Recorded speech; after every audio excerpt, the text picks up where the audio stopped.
Hello everyone, welcome back to Sangharsh IQ। कैसे हैं आप सब लोग? आई होप आप सबकी तैयारी बहुत अच्छी चल रही होगी। आज की इस वीडियो में संडे स्पेशल में हम बात करने वाले हैं पूरे हफ्ते की इंपॉर्टेंट करंट अफेयर्स MCQ की। देखो, थोड़ा सा चेंज हम अपने फॉर्मेट में लेके आए हैं। अब से हर ऑल्टरनेट डे पे आपको 2 दिन के करंट अफेयर्स की वीडियो मिलेगी जो साहिल सर कराएंगे, और पूरे हफ्ते के जो करंट अफेयर्स रहेंगे उनमें जो भी इंपॉर्टेंट क्वेश्चंस बनेंगे वो हर संडे जो है हम डिस्कस करने वाले हैं। देखो, आप में से ही लोगों के सजेशन थे कि रेगुलर वीडियोस आए, तो उससे क्या होगा कि अब आप 2 दिन बाद अपने करंट अफेयर्स को जो है वहां पे अपने याद कीजिए अच्छे से, और उसके बाद अपनी मेमोरी को टेस्ट कीजिए, एक तरह से रिवीजन कीजिए। कहाँ पे आके? संडे की वीडियो के अंदर, जहाँ पे MCQ फॉर्मेट के अंदर हमारे सारे क्वेश्चंस हम डिस्कस करेंगे। तो चलो, without wasting any time, let's start this video. India and France are set to conduct the 7th edition of Joint Military Exercise Shakti in Amrohi region। तो देखो, यहाँ पे 2 क्वेश्चन, एक तो क्या कि अमरोही रीजन कहाँ पे है, ऊपर से कि 7th एडिशन कौन सी एक्सरसाइज, शक्ति एक्सरसाइज का हो रहा है, और ये एक्सरसाइज किस में है? इंडिया और फ्रांस में। तो ये क्वेश्चन देखो, क्वेश्चन में से ही हमारे क्या क्वेश्चन बन सकते हैं। तो इसका आंसर है मेघालय। तो आपसे अगर पूछा जाए अमरोही रीजन कहाँ है, तो वो मेघालय के अंदर सिचुएटेड है हमारा अमरोही रीजन, जहां पे इंडिया और फ्रांस की 7th एडिशन की ज्वाइंट मिलिट्री एक्सरसाइज शक्ति कंडक्ट होने वाली है। Next is NASA's Nancy Grace Roman Space Telescope to hunt Big Bang era black holes will be launched in। तो सबसे पहले आपको याद रखना है कि नासा का टेलीस्कोप है। कौन सा टेलीस्कोप है? Nancy grace Roman space telescope. और ये किस लिए? ये बिग बैंग एरा के जो ब्लैक होल्स हैं उन्हें ढूंढने वाला है। तो ये कब लॉन्च होगा? देखो, 2026 के अंदर इसे लॉन्च करना है। ठीक है, ये जो है डिसाइड किया गया है। अब ये कुछ चीजें हैं जो आपको याद ही करनी पड़ेगी। ठीक है, तो ये आप अच्छे से याद कर लीजिए। आई होप आपको पहले से ही याद होंगी, अगर नहीं है तो रिवीजन के टाइम अब अच्छे से अपना पक्का इसको याद कर लो। Next is India plans to replace the research station in Antarctica with a new base by 2030। तो देखो, सबसे पहले आपको ये याद रखना है कि रिसर्च स्टेशन हैं हमारे अंटार्कटिका के अंदर। तो कुल जो है वहां पे हमारे 3 रिसर्च स्टेशन हैं। तो इनमें से कौन सा रिप्लेस होने वाला है ये आपको याद ही रखना पड़ेगा। तो यहाँ पे आप आंसर है मैत्री। बाकी ये दक्षिण गंगोत्री, भारती और मैत्री, ये तीनों ही जो है हमारे अंटार्कटिका के अंदर है। इंड आर्क, थोड़ा नाम से ही पता चल रहा है, ये आर्कटिक के अंदर है। तो 2030 तक हम मैत्री को जो है रिप्लेस करने वाले हैं।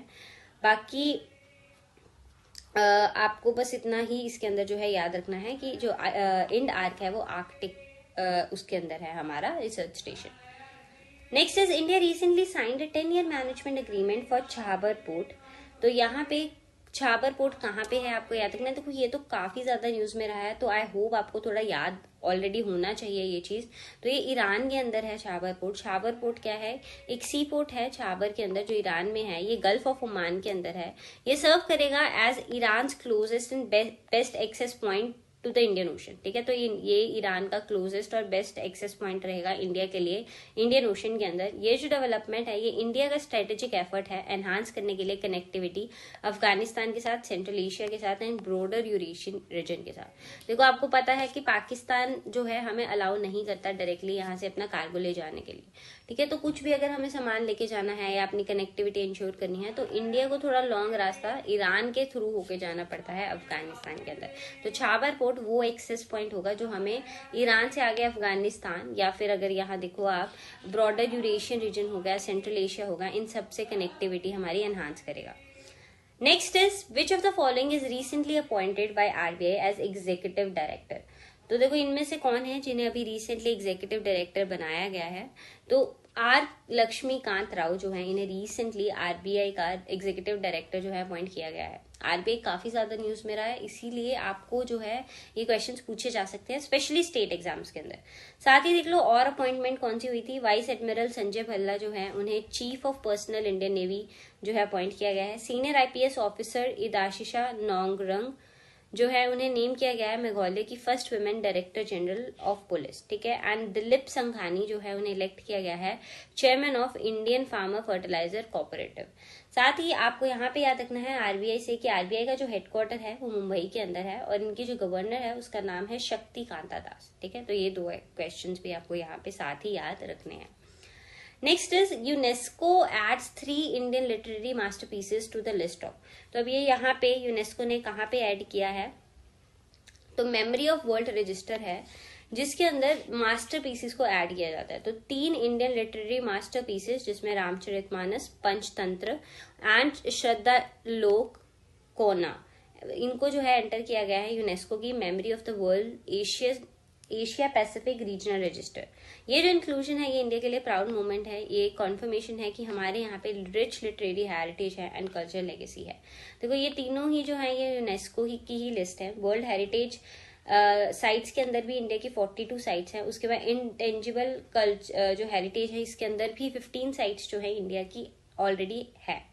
ठीक है, तो ये तीनों जो है यूनेस्को की ही लिस्ट हैं, तो आपको ये भी याद रखना है। और अब इंडिया की 3 जो लिटरेरी मास्टरपीसेस हैं उन्हें मेमोरी ऑफ वर्ल्ड रजिस्टर के अंदर ऐड किया गया है। Indian air force test India first portable hospital Bhishma for air drops in. तो देखो भीष्मा जो है लास्ट ईयर अनवेल किया गया था, वैसे दिसंबर के अंदर गुरुग्राम के अंदर फर्स्ट टाइम इसके जो है टेस्ट हुए थे। तो अब यहाँ पे इंडिया एयरफोर्स ने टेस्ट किया है पहला portable hospital Bheeshma air drops के लिए। अब एयर ड्रॉप्स भी ताकि अगर मतलब उन्हें कोई ऐसे रीजन में जाना है जहाँ पे किसी तरह का नेचुरल डिजास्टर या कुछ हुआ है तो वहां के लिए हमने एयर ड्रॉप्स भी अब जो है यहाँ पे टेस्ट किए हैं। तो ये आगरा के अंदर हुआ है। ये इंडिजिनसली डिजाइंड है प्रोजेक्ट भीष्मा, जिसकी फुल फॉर्म है Bharat health initiative for cooperation in trust and friendship. ये वर्ल्ड का पहला पोर्टेबल हॉस्पिटल है जो आरोग्य मैत्री एड क्यूब 72 डिटैचेबल क्यूब से ये बना है। इसके अंदर मेडिकल इक्विपमेंट है, सप्लाईज है, जैसे मिनी आईसीयू है, ऑपरेशन थिएटर है, कुकिंग स्टेशन है, फूड है, वाटर है, electricity generator, blood testing equipment and x ray machine. ये जो हॉस्पिटल है ये गन शॉट्स हो गए, बर्न्स हो गए, head spinal cord chest injuries हो गई, माइनर सर्जरीज हो गई, फ्रैक्चर्स हो गए, मेजर ब्लीडिंग्स हो गई, इन सबको हैंडल कर सकता है। ठीक है, next is which country recently wins maiden Sultan Azlan Shah hockey trophy. तो इनको पहला जिन्हें ये ट्रॉफी मिली है सबसे पहली बार तो जापान है इसका आंसर। 2024 में सुल्तान अजलन शाह ट्रॉफी जो है 30th एडिशन हुआ है। ये जो सुल्तान अजलन शाह कप है ये annual men's invitational international field hockey tournament है। ये मलेशिया के द्वारा हेल्ड किया गया था। इसमें 6 टीम्स थी, India, Pakistan, Canada, south Korea, New Zealand and Malaysia.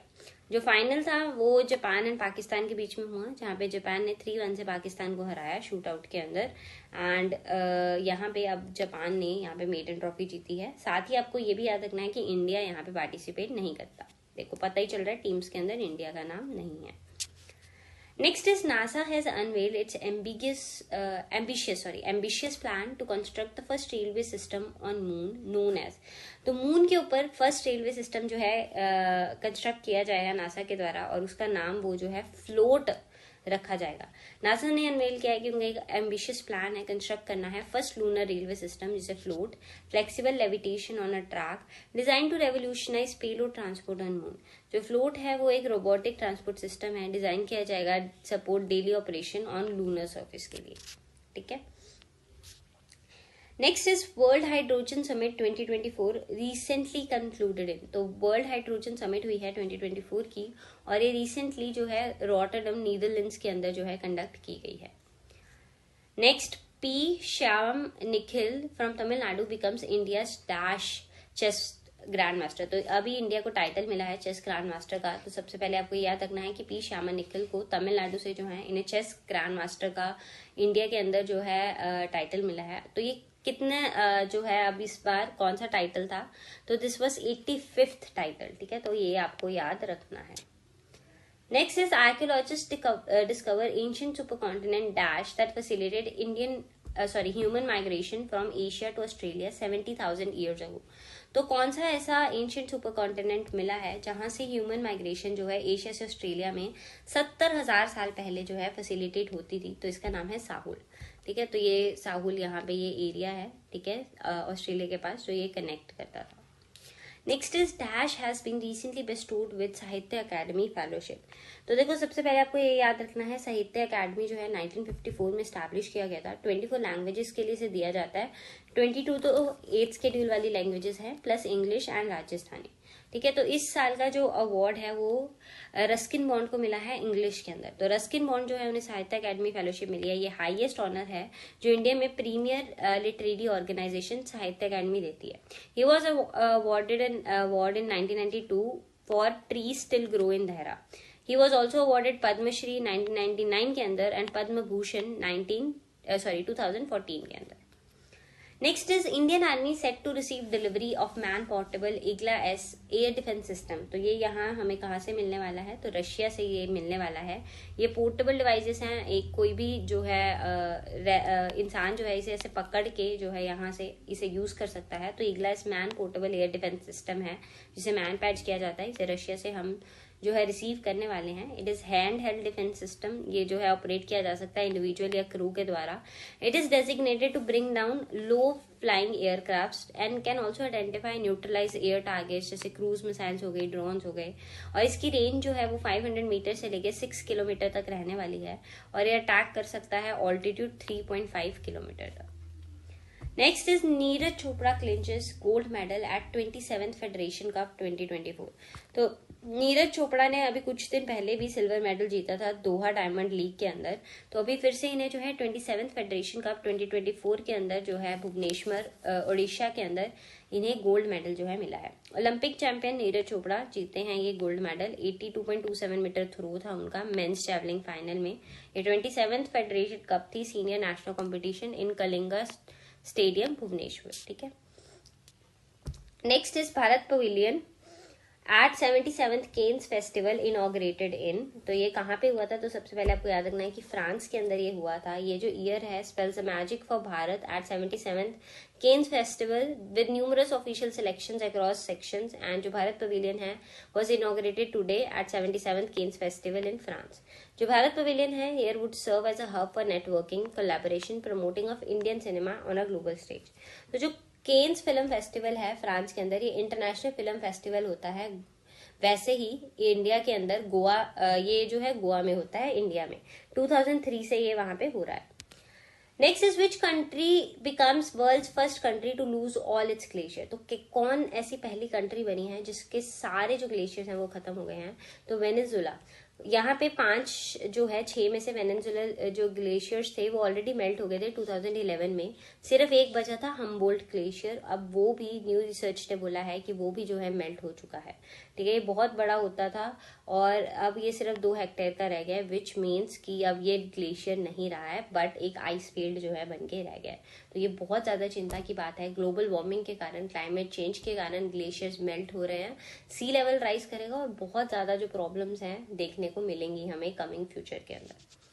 Next is which senior advocate has one the election of the post of president of supreme court bar association. तो कपिल सिब्बल जो है उन्होंने इलेक्शन जीते हैं प्रेसिडेंट की पोस्ट के लिए सुप्रीम कोर्ट बार एसोसिएशन में। इस इलेक्शंस के अंदर कपिल सिब्बल जहां जीते वहां पे जो प्रदीप राय हैं उनका जो है 2nd पोजीशन उन्हें मिली है। Next is David Salvagnini has been recently appointed as which agency's first ever chief artificial intelligence officer। तो कौन सी एजेंसी के ये chief artificial intelligence officer appoint हुए हैं, तो नासा के ये अपॉइंट हुए हैं, ये आपको याद रखना है। तो यहाँ पे हमारी आज की वीडियो खत्म हुई। इस वीडियो के पीडीएफ के लिए, पीपीटीज के लिए हमारे टेलीग्राम चैनल को ज्वाइन कीजिए, जिसका लिंक आपको डिस्क्रिप्शन बॉक्स में मिल जाएगा। मुलाकात होगी नेक्स्ट वीडियो के अंदर। तब तक के लिए प्लीज चैनल को सब्सक्राइब करना मत भूलिएगा। अगर वीडियो अच्छी लगी तो लाइक एंड शेयर जरूर करें। Good luck, bye bye.